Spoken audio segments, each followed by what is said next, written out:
This is Keyed In with Max and Brent, unlocking the minds of the industry's top real estate professionals. And now, here are your hosts, Max Rabin and Brent Jackson. Hey everybody, welcome to the Keyed In podcast. I'm Max Rabin. I am Brent Jackson. So Brent, we keep getting the big names on here. We ask and they just show up.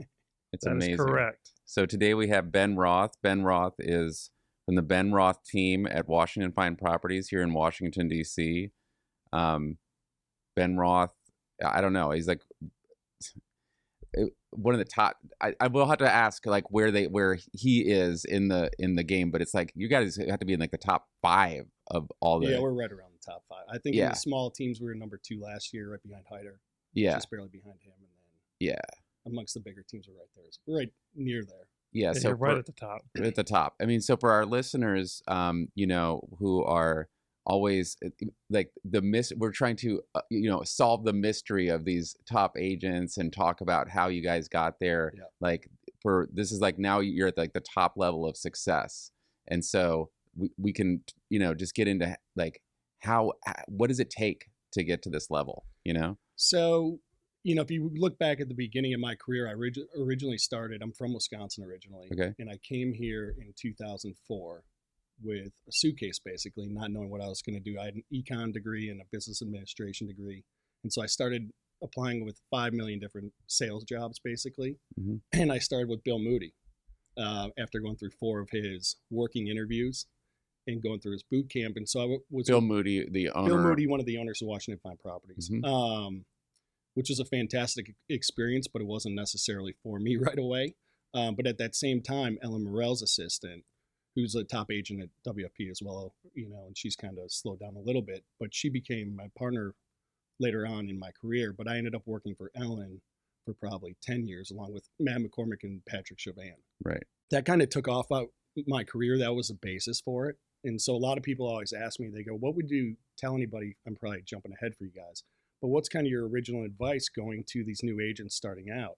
And my advice always to them is, listen, don't just jump in as a full agent right away. You really need to get your feet wet as an assistant, learn the process, team up with a good agent that knows what they're doing, that can teach you all those ropes, mm-hmm. and go from there. And it'll just organically grow your career over time if you do it the right way.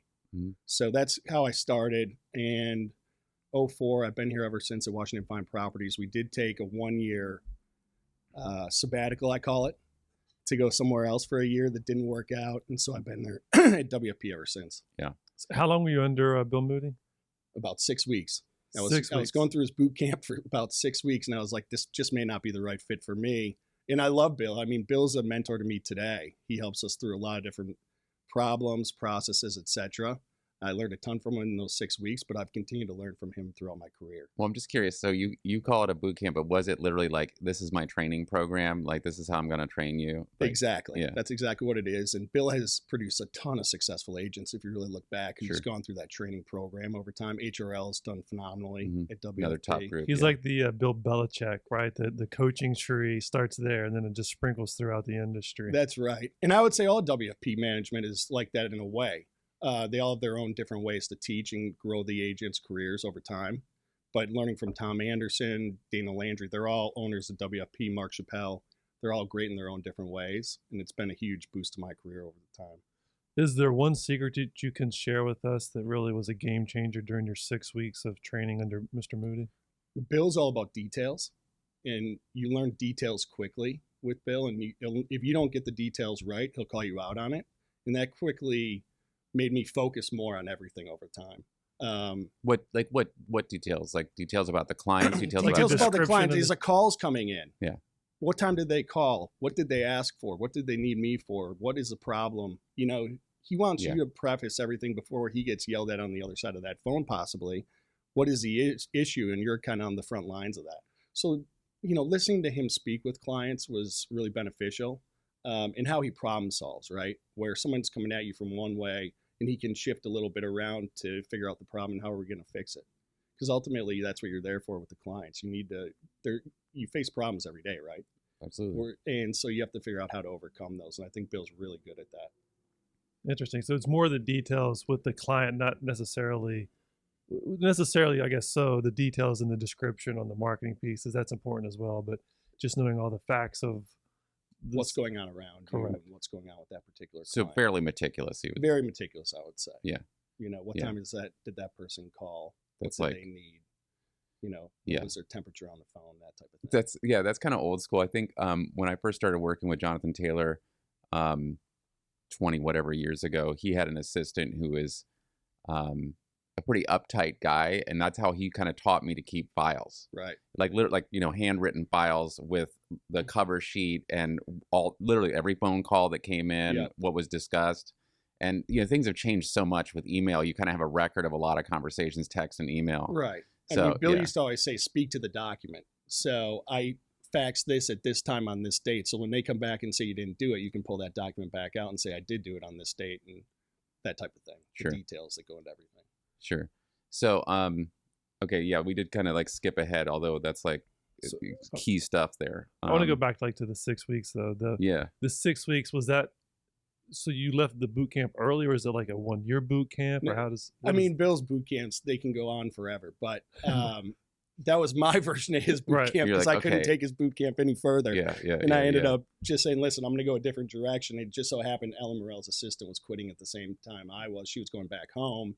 And so it just worked out happenstance. And I got super lucky, and that's where my career kind of took off from there. Were you in like mid-20s at that point, or? I came straight from college. Straight from college. In 2004. Yeah. So I was out here for a semester at American University. My senior year, first semester, fell in love with the city. Went back to Wisconsin. It was minus 20 degrees for too long.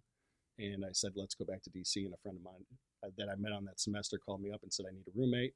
Came back out, and the rest is history. Right on. So very early on, you're in some of the most important transactions throughout the city on Bill Moody's team and with Ellen Morell. Can you kind of walk us through that? As far as, like, for me, my first sale, I think, was like a rental in Woodbridge, Virginia. I'm sure yours was not that case. Yeah, no. I was super fortunate from the beginning of my career, because you hit it right on the head, Brent. I was able to get put into like these big deals that were going on throughout the city. Ellen Morell still has one of the highest sales in Georgetown on Q Street. I think that is still the biggest sale in the city. And so being able to be part of those and seeing how Ellen, Matt, Patrick, how they all worked throughout the process and how they dealt with the clients was so beneficial overall. And it was funny. I think the first thing I ever sold was like a house in DuPont for $1.5 million. So I just I skipped the whole condo market, and where you start out with the first time home buyer and all that. And I got kind of thrown into the higher end market right off the bat. The other thing that, Matt McCormick lived at the Ritz-Carlton at the time. He still lives at the Ritz-Carlton. And so they pushed all the rental market for the Ritz off to me. And so that's really where I gained a lot of traction as well with different clients that were coming in. They need a short-term stay there, but then over time, they were going to buy either bigger condos or go to the houses, etc. And I picked up a lot of clients through that whole process. Yeah, you had from a young age, early access to like a generally larger pool of the higher net worth people in the city. That being said, that doesn't mean you're immediately going to be guaranteed success. Right. Like, you still have to do the work and know the people and do it the right way. Right. I think that's the key, is doing it the right way, learning the business the right way through the right people, and kind of going through, an assistant job doesn't sound great to start, but the things that you learn if you get with the right people at the right team, or just the right agent overall, if you learn from them the right way, then they help you start bringing in those big clients too. Like if you're in an open house or something, you run across them, you're doing a big rental for somebody, and then they turn into a bigger client, then they help you, show you the process of maneuvering them from a rental to a big house, things like that. And that's really how I built the business overall, if you look at some of the big deals that I've done throughout my career. Are you still doing rentals? We are, yes. So we are still doing rentals. We have one developer client that has a couple of high-end buildings in the city, and you'll be able to figure out who it is. And so they kind of tasked us when Westlight opened. They needed an arm to get out to the brokerage community. And so we started doing that. Westlight's pretty much full, right, Malcolm? Westlight's full, and then we took over 1310U. That was struggling for a while, especially at early on COVID. Now that building's pretty much full. And then now we're doing the Central Place in Arlington. But it's really more marketing to the brokerage community.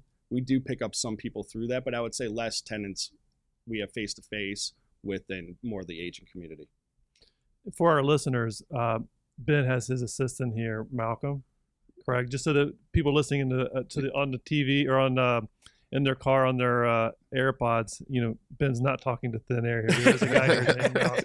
And I don't call Malcolm an assistant, by the way. We don't have any assistants on our team. Is what I would team say. member. But yeah, he's one of our partners. Malcolm joined the team about a year ago, and he's had a great career so far. Nice. So I was looking at your home snap earlier today, and you have almost 2.5 on the listing side and almost 3.5 on the buy side. Average sales price for the last 2 years, which is impressive. So are you getting some of these more so on the buy side? That's impressive. You're almost you are $1 million higher. Are those coming from like some of the high-end rentals that you're doing? Very few, I would say. A lot of those are referrals from other high net worth clients that have come through over the years, or it's clients that I've sold houses to and they've gone to bigger houses, etc. Our team's 6 full-time agents, and we have 1 part-time agent as well, Susie McGuire. And so our team's evolved over time, but Susie's also been a big help to our business as well. She had a great book, or does have a great book of business. And, some of those high net worth clients are hers as well. Sure. So your team, when did you first decide to form your own team after you were with Ellen Morrell and Patrick and them? Like when did you decide to become Ben Roth and the Ben Roth team? Sure. So it evolved over time. It was originally Ellen, Matt, Patrick, then it became Ellen, Matt, then it became Ellen, Matt, Ben, and now it's like the junior partner on the team in probably 2014 or 15, I would say, after about 10 years of working for them.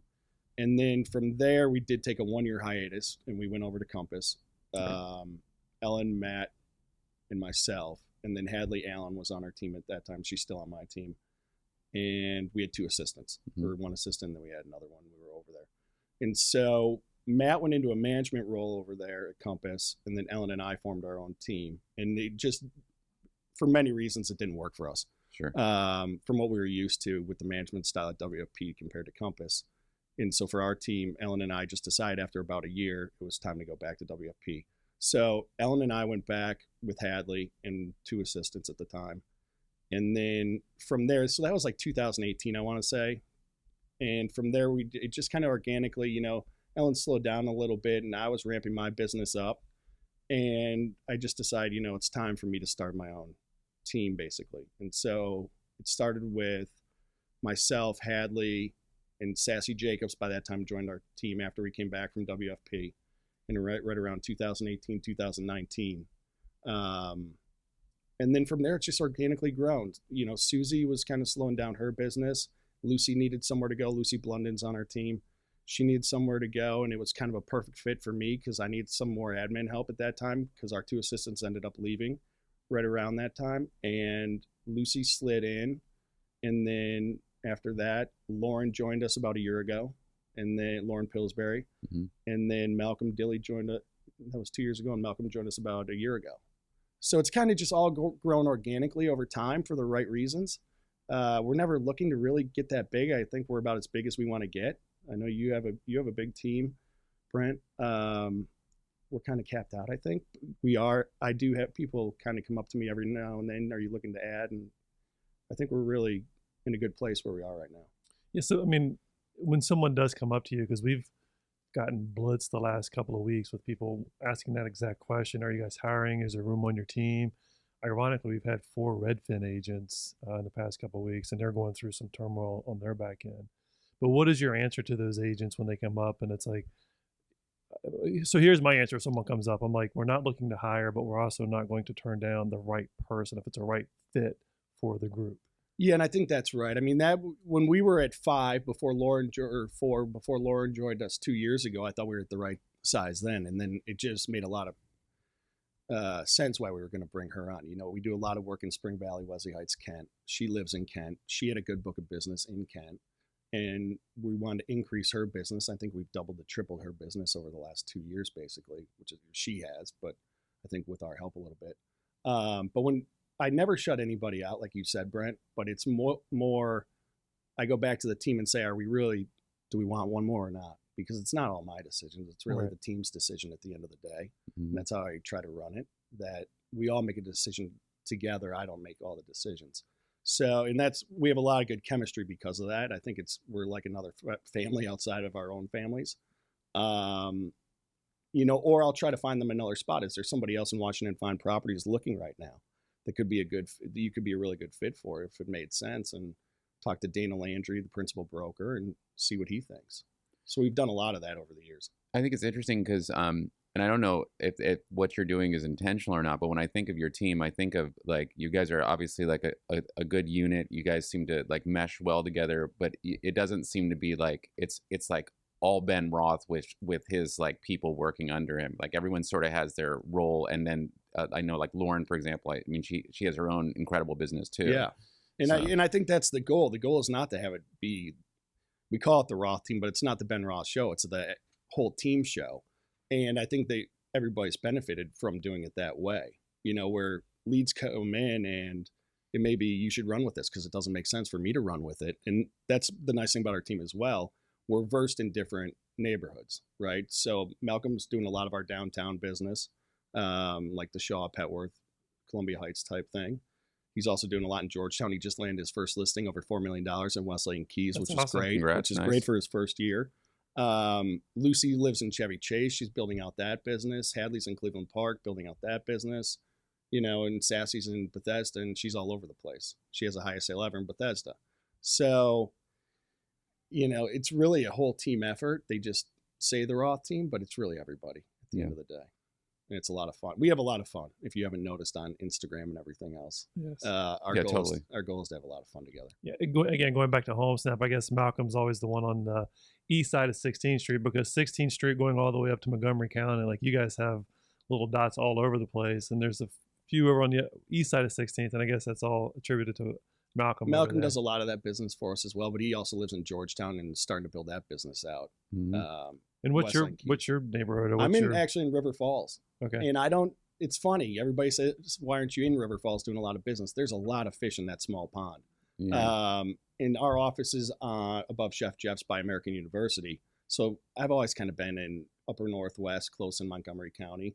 We'll do a couple of deals a year in River Falls, probably more on the buyer side than anything. I just have never tried to farm it. Just for numbers, if you care to share. So 2008, you started your team. Could you tell us roughly the volume that year compared to where you were at last year, closing number 2 behind? Was it 2008 or 18? 2018. So in 18, I think we were around 70 to 80. And then we went to 19 was probably 120.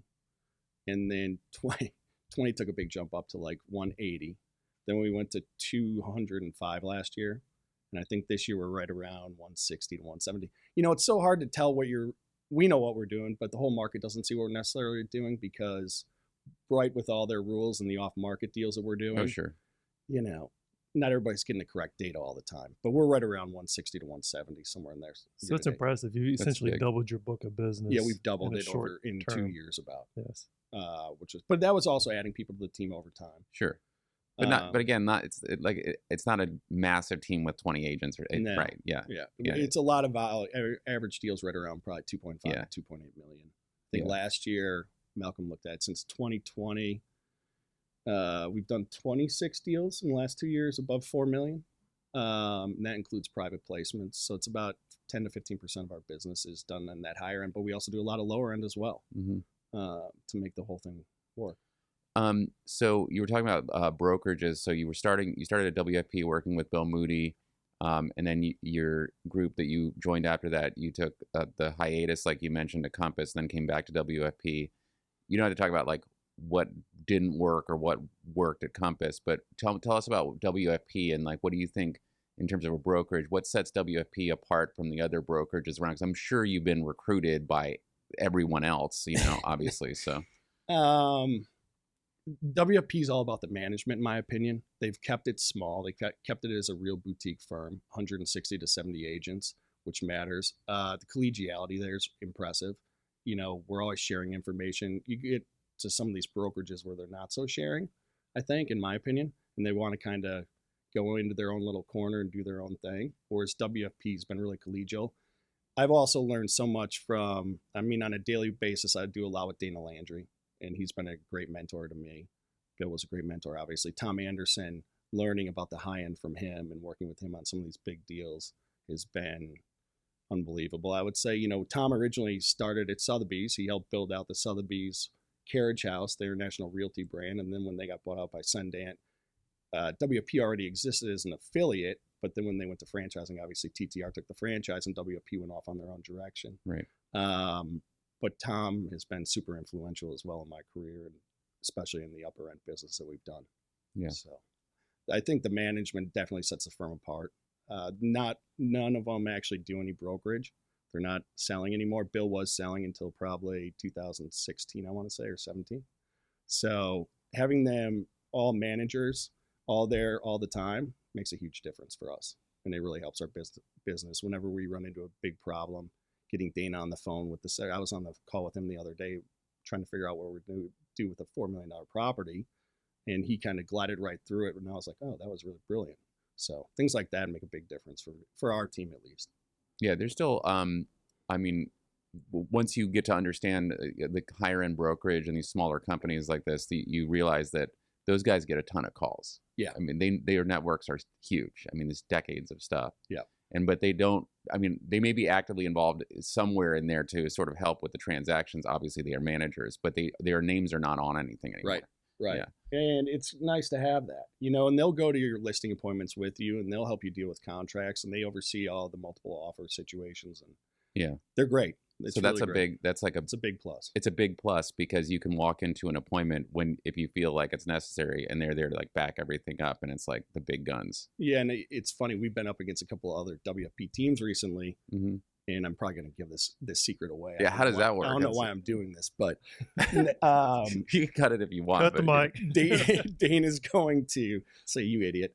But I've taken Dana in on the listing appointments to some of them just because, and it wasn't because we were up against other WFP agents. I just want to make sure that we were going to seal the deal on the couple listings that we really wanted in the upper end. Yeah. And he was a huge selling factor for us on both of them. So.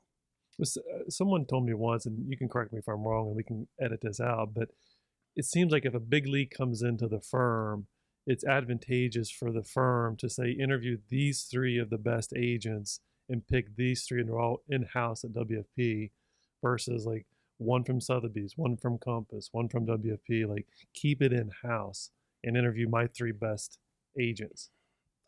I don't think that happens. I mean, it sounds great in theory, but I don't know that it happens. A lot of what the sellers are doing today is they're going online and figuring out who's doing the high volumes in these neighborhoods, and they're picking out 2 to 3 brokerages to call and the top players from within those brokerages. It was rare that we were running into 2 of the same teams within our firm on those calls, but they were obviously doing their due diligence, and that's who they picked. Would you know about it? Because I'm just thinking that happens to us on occasion, but we only hear about it after the fact. It's like we got the listing or we lost the listing and it went to somebody else, but it's always after the fact. We never know going into it that we're interviewing against Max or someone else. So I try to jump on it early, and I will ask the seller up front. Sometimes they won't tell you, but sometimes they will. And a lot of times they will tell you, like, listen, I'm interviewing X, Y, and Z for this. And then it's easier to prepare for that. Because if you have the stats to blow them away, you should be able to blow them away in that presentation. Yeah. But you don't always get that. So you at least try to get the firms that you're up against and then go from there. All right. While we have you in the room, I don't know that I'm sure Jonathan and I have been in direct competition with you for a few listings, but we don't seem to run in exactly like the same kind of circles, right? Yeah. Jonathan, it's funny, like we have the most random book of business. Like really, we get some very challenging. It's like, how did this person even come to us? Yeah. It's really interesting. Like if you look through our business, you're like, what is that one? But what I'll ask is, okay, so you're talking about like coming into a listing appointment and you want to blow them away, or you may know your competition and you know how you can sort of like seal this deal or think you can seal the deal. What do you think about like your listing package? Like give us something that's strong from the list package. You don't have to give away your secrets, but like tell us like how you prepare for that and what do you do? I mean, depending, the neighborhood's important, right? You have to know whatever submarket you're dealing with, and then you got to figure out what's our upper edge, the competition from there. Like if we're in Spring Valley, Wesley Heights, and Kent, we're going to blow the competition away on our statistics and all of the sales that we've done. And so we run in with all of our sales and all of our stats, and that's a big talking point for us. Mm-hmm. and then we also leverage the firm a lot too, with how many sales the firm's done within those markets. Because WP, when you're in the upper end, if you really look at it closely, 2, 3, 4 million, they're the ones leading the market. The numbers just are the numbers. And so you just follow the numbers, and the numbers generally lead to WP having a pretty good advantage within a lot of submarkets that we're working in. Sure. Sometimes we do go to the other submarkets that we're not so strong in, the TTR or Compass or whoever is blowing us away in that certain price point. And you have to figure out a new dialogue that you're going to run with. But I definitely think you have the upper hand when you're taking a team into a listing appointment compared to a one-off agent.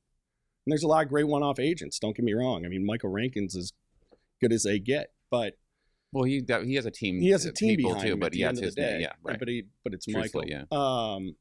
yeah. So if you're up against like single agents, I think the team component's very strong when you're going in to pitch these different listings in whatever submarket it may be in, because you're always going to have coverage, right? If you're a one-person band, you can't be at 5 different listings at one time. It just doesn't work.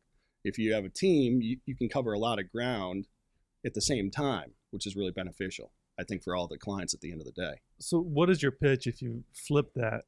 You're going into a submarket that maybe you've never done a deal. I'm just going to throw out Capitol Hill. I know you guys have done deals in Capitol Hill, but let's say it's a market that you don't do a lot of business in. What is your pitch to, you've got a $3 million house on East Capitol and you're really pitching this seller, but you know that you're kind of out of your wheelhouse, so to speak?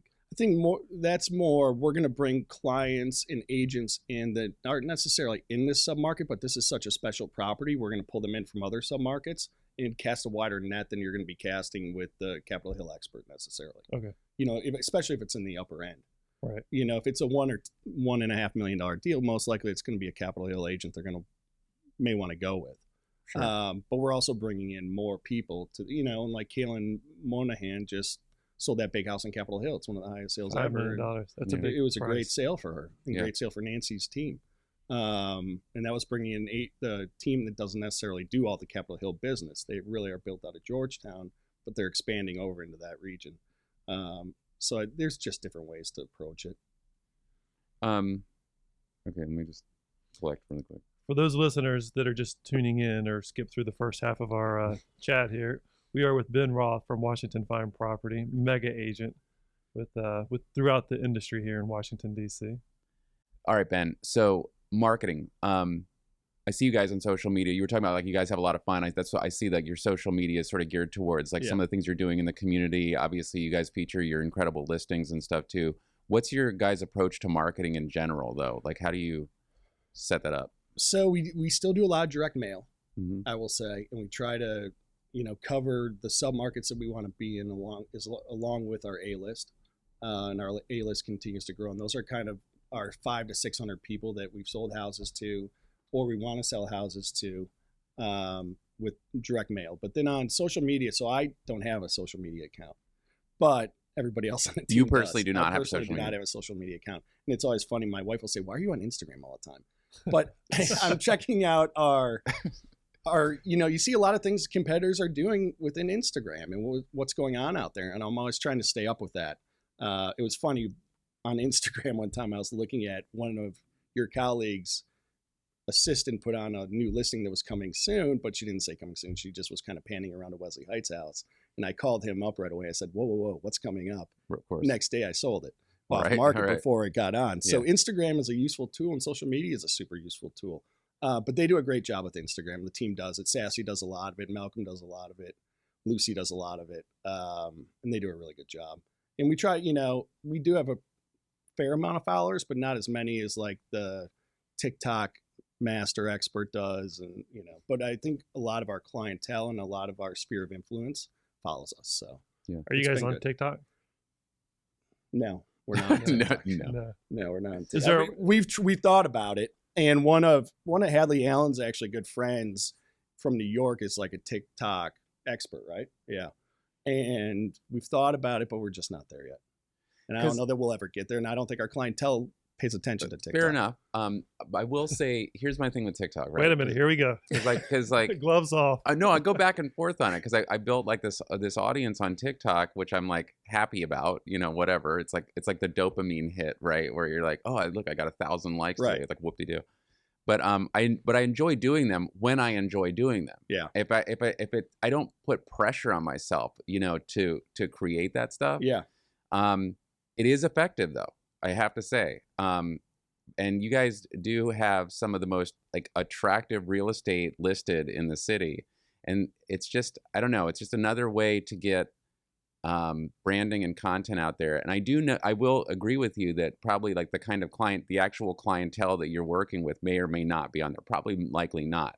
But that doesn't mean that new business can't come from that. No, I agree. You know what I mean? And we've been talking about it. I will say it's probably a 50-50 split right now on Sure. the team with should we go down that road, should we not go down that road? And someone brought up a good point the other day. They said, yeah, our clientele may not be doing it, but their kids may be doing it. Right. And those kids are going to become clientele down the road. So yeah, I've straight up something had to those think about. conversations with clients where they're like, oh, my daughter can't believe that like I know you because she watches all your TikToks. And it's like, look, the kids influence parents too. for sure. You know what I'm There's saying? no question about it. So I'm guessing we'll probably be on TikTok Yeah. sooner rather than later, but we'll see. Well, it's just another one of those things, though. With social media and everything that's going on right now, you can obviously see what's happening at Twitter. It's like what is huge one day can easily not be. So for sure. and it's trendy, obviously, but yeah. I think Instagram's kind of the main focus that we've had. We do some stuff on Facebook. We've started to do more on LinkedIn. I do think LinkedIn's a positive thing to do. Yeah. Just because you get the likes from the business community and they can see what you're doing. What about CRM? Do you guys use a CRM tool? We're old school. We do Excel. Use Excel. Okay. We use Excel, and then we try to review all of our, like we just redid our A-list for buyers the other day, Mhm. trying to pick out our top kind of 10 buyers per person that are real right now that we're trying to, where do we place them and do all that stuff. Our A-list is often Excel. We just don't do CRM. We never could figure it out. A lot of people do top producer. They do constant contact. Is that right? Yeah. There's just so many several of them. Yeah. And every time we've tried it didn't work. So but what does work for us is the Excel sheets that we use every single week. We meet once a week in person every week with just a team, and then review all of our what's in the pipeline, what could be in the pipeline of listings. And then we go to buyers, and then. So do you guys on the A list? How frequently are you reaching out your A list people? Well, it was funny. Malcolm just made us go through each person, their own A-list. And what comes from that is once you're going through it and moving people around and taking people off, adding people on, it makes you go through and contact them, right? Yeah. And so all of a sudden I'm sending 10 different emails after going through that list, like, oh, shoot, I should probably be contacting them right now to see how they're doing, check in, etc. So I think we're going to try to start doing that more often, hopefully once a month to kind of get through that database, just to get it through, refresh on a lot of people. And just for teams, you have each agent on your team has, so there's 6 Excel spreadsheets for each agent, and then there's a master Excel spreadsheet. So you guys can look at it on a macro level. Yeah. I mean, we all go through kind of micro. Right now, we just did it all micro, and then we probably will look at it macro just to see if there's some crossover that we could be working on, right? Every single agent participates in every single deal on the team. And that's kind of how we built it from the start. It's a little unique from some other teams where it's kind of deal by deal. On our team, every agent has some percentage in every single deal, whether it's the lead gets and it just goes down from there. Sure. But it's always been a great thing for the team because it keeps everybody into every deal. And if you need help on something, or let's say you need somebody to let somebody in and you're out of town, somebody else will pitch in. It's easier to get everybody to kind of buy into the team concept. So you mentioned several names of the people on your team. So how many total people are on your team right now? Total is 7. 7. One of those being more part-time than I would say a full-time agent. Right. So 6 full-time agents. Do you guys meet like weekly? Do you have your weekly in-person meeting? We have one weekly in-person meeting every Tuesday. It varies between 10 and noon. Mm-hmm. But I would say that 4 days out of the week, you'll see all 5 of us in the office at the same time. We still come into the office every day, or try to come in every day. And that's kind of what I learned is growing up in this business. You need to be in the office, be seen, to help grow. And I think when you're all there together, you can bounce ideas off each other, and it works really well. Whereas if you're on a Zoom or you're trying to get off that call and you're trying to get off that Zoom as soon as possible. Like, how do we get off the Zoom? Right. Like we were out of the office for, I would say, a month when COVID first began, and probably by April 15th or end of April, we've been in the office ever since, just because we weren't as efficient being on Zooms. Yeah, and there was a lot. Not together, and there was a lot together, and then all of a sudden that market just took off, Totally. right? Yeah. And so until we've had a little flip flop, as we were discussing, Right. Brent, before we started this discussion, it's been 100% foot to the pedal since, I would say, May or June of 2020. And that's slowed down a little bit. Do you guys have, switching gears here a little bit to finding the source of the business? For our book of business, it's like a three-legged chair. So it's a third of our business comes from flyers, a third from clients, past clients, and then a third from referrals. Do you guys know where your business is coming from and elaborate on I would why? say 80% of our business is off referrals. It may even be 90%, to be honest with you. If we go through and analyze this last year, it was really probably 80% or 90% off referral business or past clients that we've had that are reselling, etc. But it's all organic. I would say it's not. We pick a little bit up off direct mail, but I think the direct mail idea is more to reinforce the brand within the community. And so that person still may be part of your sphere of influence that you end up selling in, like Spring Valley, Wesley Heights, or Kent, for example, but they keep seeing your mailers and it keeps reminding them of that. So it's hard to track a little bit, but I would say 80 or 90% is referral business. So aside from just doing a phenomenal job buying or selling, how else are you staying in front of those past clients to get the referrals in? I mean, we're still doing a lot of events. We still do a lot of personal touches throughout the year. Like yesterday, we were all making hot fudge for Yeah, I clients. saw We that, made yeah. 100 or 150 jars of that. That's going to go to current and past clients that we will pass out to them for the holidays. So I'm just curious, diving into that, were you guys at a kitchen? I mean, obviously at a kitchen, but like at a house that you guys are Yeah, listing? we were at Sassy. No, we were at Sassy's house. Okay. And we all came over there and made fudge I was able to sneak out early to go to 2 appointments. But we were there together for about 3.5 hours. Okay. And then how does the packaging work? Are you guys going to hand deliver these or mail them? We're going to hand deliver all 100 of them. But This is they're going this to is get broken up. literally- It's going to be like 20 a person or 15 a person, whatever the number may be. This is literally what I'm doing this year is like a homemade thing. My girlfriend who I live with, my partner, she makes the most unbelievable granola I've ever had in my life. And I'm like, people need to have this. Yeah. So that's what we're going to do. That's awesome. Because I've been sending people like Harry and David pears and, Right. you know, this whatever prepackaged stuff for years. And It's just not as memorable, right? Right. When you're getting something that's done by the team and delivered by the team to the front door, I think it's pretty cool at the end of the day. So I guess for both of you guys, what does the packaging look like? Is it under like Sotheby's or Washington Fine Properties, like box and ribbons, or? So I'm going to say this, and hopefully Malcolm will correct me if I'm wrong. We have it in a glass mason jar. Yeah. And then we have a sticker for each one with all of our names on it, Roth team, and then Washington Fine Properties is branded as well, correct? Yep. And it's all based on a sticker, and then it'll have a ribbon around it. So ours is going to be in like sort of a translucent bags, like the kind of thing you would see like at a Whole Foods or something for this kind of packaging, like art, you know, like With your face on the front of it? yeah, with my big smiling face and your face too. Yeah, right. No, it's just I think it's just going to have a card like from our house to yours, something very simple and a very straightforward message. And yeah, I mean, it's like I said, it was just something that like I really enjoy, and it's like when she makes it, when we run out, I'm pissed. You know, I want more of this, and I'm like, anyone's gonna like this. And we got the idea from Susie McGuire actually, because she does it every year. Mhm. And so we're like, well, Susie, can we borrow your recipe? It's wonderful. And do it on our own? And she said, absolutely. And so I think clients love when they have that personal touch rather than I'm going to send you a bottle of wine or I'm going to send you whatever from like Harry and David, like you said. Yeah. It doesn't make it as much of an impression. A cutting board with our branding. Because how many things do you get at the holidays, right? From different vendors so and everything. much. It's just like, really, do I need this? But when you Yeah. get something personalized delivered right to the front door, I think it makes a difference. Yeah. So. And So yeah, I'm just gonna say to all the vendors who are still selling us all kind of tchotchkes, just keep sending them. It's okay, you know, please, it's fine, you know. So would this be your holiday gift, or are you going to do another holiday gift? That's going to be the holiday gift, and then we'll do a card over the holidays as well. So timing too, you're getting it out, first out the door. We're so getting the first out the door. That's the whole goal. Get it out Right. before Thanksgiving. So by this weekend, it should be out. Because, once the holidays start, People they're in and out of their houses. I know it's they don't pay any so attention busy. to what's coming in and out. They're getting so much stuff. So if you get it on the front end, we always find it more effective. Yeah. Okay. Like we used to do pumpkin pies and hand deliver those we didn't make them, we would buy them, but then we'd hand deliver those, and that went well too. What else? What would you say is the most rewarding part of doing this business?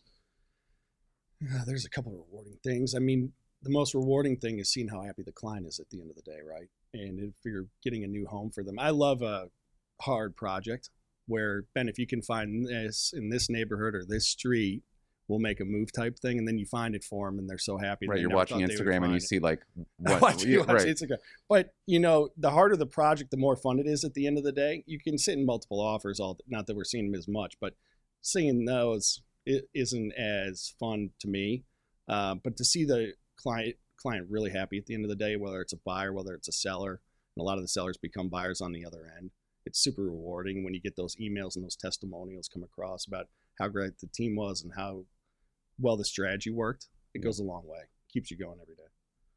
How do you handle like negative feedback if you ever receive it? Maybe you don't. Because I heard on one of your recent podcasts about a Zillow review. Yeah, I got a Zillow review that you're never still hasn't gotten over it. Yeah, I'm crying. He's bringing it up. You're never going to make everyone happy at the end of the day.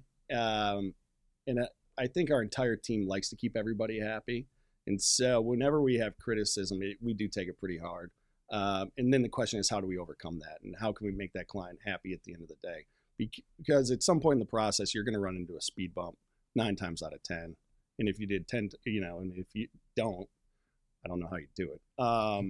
But to overcome that and then figure out how do I make them happy by the end, by closing and then after closing, you can overcome a lot of that. But we're very white glove, hands-on, I would say. And I think that goes a long way with the clientele, and especially in the upper end, they expect it. And I think we do a great job with it. Are you guys, to piggyback off of that, are you guys good at sending out review requests? We're not, but we're getting better about it. And it's more testimonials. We don't do as much on like Zillow, and we don't go after that because I don't think a lot of our clients necessarily look at the Zillow reviews. Well, you're getting most of your business from referrals. It's not like people are they're like, who am I going to hire? And then they go read a review. Right? The one thing they'll look at is the stats, right? They'll go and look at, have they sold in our neighborhood? Have they done as many big sales as whoever's referring them to me says they do? But once you pass that kind of litmus test, I think a lot of times they're not going on to look at the reviews. But we are going after more testimonials recently to have added to our bios, our websites, LinkedIn, etc. Because I do think it's important for people to hear the good news. Right? So you don't get caught up in the Zillow reviews. We don't. Do you, Max? I mean, aside from the besides from the one star. Yeah. I'll just to rehash that one for a second. I will send out a request for a review if I feel like the transaction went well, and it's also a personality type thing, like a person I think might actually write the review. Right. Period. Yeah. Because a lot of people are going to be like, "What are you asking me this for?" You know people's personalities, and it's like you can't. I'm not going to ask everyone for that. Yeah, and a lot of times they don't want to give their name, right? These are they don't want to create an account or do another thing on online. Yeah. And even on regular testimonials, if you're just going to put it on your website, they're so private, they don't want to sign their full name to it. And then it's like, who's really writing that testimonial? Did the Roth team just write their own testimonial and put from B&L? Yeah. From Brenda M. Do you have a preference between Zillow and Google? I always just go for the Zillows because that's kind of what I started doing, and so it's accumulated more in there. But I think Google reviews. Google better. Because people, when they Google you, it pops right up first, right? Yeah. Yeah, and if we're going for something, we're going for Google now. Right. That's where we've been focusing recently. Because I used to do TripAdvisor for everything going on a vacation, but I've switched to Google because I can plug it into Map. It's like this restaurant is here, this hotel is there, or shop whatever, and I can read reviews versus going into something else, another platform on TripAdvisor. That's all the questions I have. Max, do you have anything else before we start rapid fire? I'll get one more in here. All right. Do you watch movies? I don't. Okay. Setting you up. Yeah. I know. Rapid fire's coming. All right, Ben. What are you, outside of real estate, what are you most passionate about right now? Family and golf. I mean, so I have coaching coming up right now. I haven't even told my wife this yet, but it's going to be between my daughter and my son, practices from 7:30 to 8:30 or 9, Monday, Wednesday, Thursday, every week for the next 6 or 7 weeks. So I love doing that, coaching with the kids for basketball. Nice. I'll be assisting 2 other coaches. And then golf. I play a lot of golf. Not too much golf, just enough golf. Team may say too much golf at certain times throughout the year, but golf has been great for business, to be honest with you. I mean, it's really good for business. It's social and you get to be with that person for 4 hours or 4.5 hours, whatever it may be. And you also learn a lot about people on the golf course. So it's been great. I love golf, have a lot of good friends from golf, had a lot of great clients from golf. Yep. So it's been good. Fantastic. Well, Ben, that's all the questions that I have. I think, Brent, you got everything? I got everything I need. We really appreciate you coming out today. Thank you for having me. This spending has been time. great. Thank really you. Appreciate it. And Brent's going to hit you with rapid fire questions. Great. 5 quick and easy questions here. Mm-hmm. What is your go-to vacation spot? Sea Island, Sea Georgia. Island. Yes. We've got a client that has a couple of places down there. It's amazing. We love it. My wife's from Georgia, so we end up going down there a couple times a year. Awesome. We really love it. You mentioned golf. What is your favorite golf course you've ever played? Oh, it's a tough one. I mean, I always go back to Pebble Beach.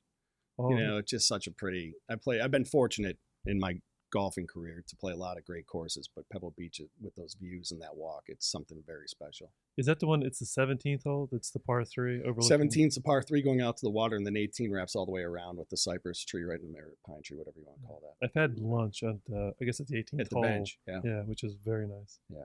Max, you been? I have not. It's a beautiful spot. Would you have coffee with Obama or Oprah? Obama. Obama. Talk golf. Obviously. And basketball. And basketball. What are you currently reading? Or what book would you recommend to our listeners? I just got done with I don't read as much as I should, but I just got done with Green Light with McConaughey about his kind of biography. Okay. And I loved it. I thought it was great. I like him. So on that same topic, I know you don't watch a lot of movies, but who would play you in a movie? A movie about your life, your biography. I have no idea. We were talking about that in the office actually, because I'm like, I know they're going to throw this at me, and nobody could come up with anything. You really stumped us. But I will say, Oh, I got one. Okay. go ahead. The guy that played The guy, I think I the can't remember character his actor. name. Who, it's Shawshank Redemption guy. It's Tim something. oh, Tim Robbins. Tim Robbins. I'll go with it. Tim Robbins. That's solid. I'll go with it for sure. The person I love, because I'm watching Yellowstone again, is watching Costner. But yeah, I'll take Tim Robbins. Kevin Costner. Yeah. Quick shout out to Yellowstone. It's back. I love that show. That is Right? awesome. It's so good, Yeah. and I'm looking forward to the full season this year. So You guys are shying away from The Crown. I haven't picked it back up. I kind of lost that I one. never started. Yeah. All right, Ben. We really appreciate you coming out today Thanks and for having spending me, guys. a precious hour with us. We know you're a super busy guy. No, this is good. It was 50 minutes start to finish. So this There is you great. go. And as thanks for coming onto the show. And we always give a shout out to a charity of your choice. Sure. Is there someone that you want to give a shout out Yeah, to? we're part of the 8333 Society, which is they do a lot of great things for inner city homeless work and shelters, part of the Catholic Charities. We're actually going to be doing some work for them next week. So that would be great if you guys would do that. I really appreciate it. Awesome. You bet. Thank you. Thank you. Thank you. Thanks for listening to Keyed In with your hosts, Max and Brent, unlocking the minds of the industry's top real estate professionals. For more information on selling your home, find us online at keyedinpodcast.com. Remember to subscribe to Keyed In on Apple Podcasts or wherever you like to listen to podcasts. Follow us on Instagram at Keyed In Podcast, at Rabin Max, and at Brent E. Jackson. And follow Max on TikTok at MaxwellRabin_properties.